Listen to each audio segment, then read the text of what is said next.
3-4 দিন আগে পলাশের সাথে কথা হয়েছে। পলাশ বলছে যে আমার মা তো তোমার ওইভাবে দেখতে পারে না, তো আমি তোমাকে যদি ডিভোর্স দিয়ে সব খরচ খরচা দিই, তুমি তোমার বাবার বাড়িতেই থাকো, আমি তোমার সব খরচ খরচা দিব।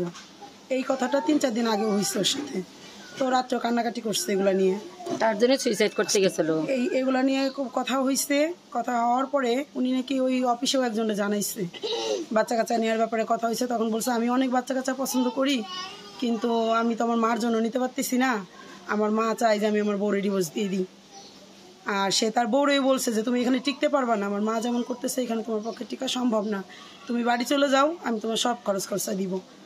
আর এই ঘটনার সূচনা হয়েছে পরশুদিন থেকে। পরশুদিন পলাশ যাওয়ার সময় ওই সুস্মিতাকে টাটা দিছিল, এইটা তার মা দেখার পরের থেকে কেন দিল। তার 3 দিন আগে ও ডাল রান্না করছে, ছোটো মার কাছে জিজ্ঞাসা করে ফোনে যে মা তোমার জামাই ওই ডালটা খাই পছন্দ করছিল, যাওয়ার পরে রাঁধছিল, কীভাবে রাঁধতে হয়।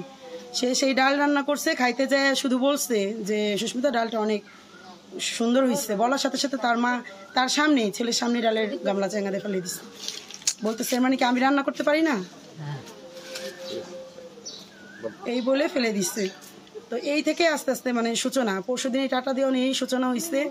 আর পরের দিন ছোটো মা ফোন দিছে, সুস্মির ফোন বন্ধ পেয়ে, যে দিদি সুস্মি কোথায়। উনি শুধু বলছে এই যে এইখানে।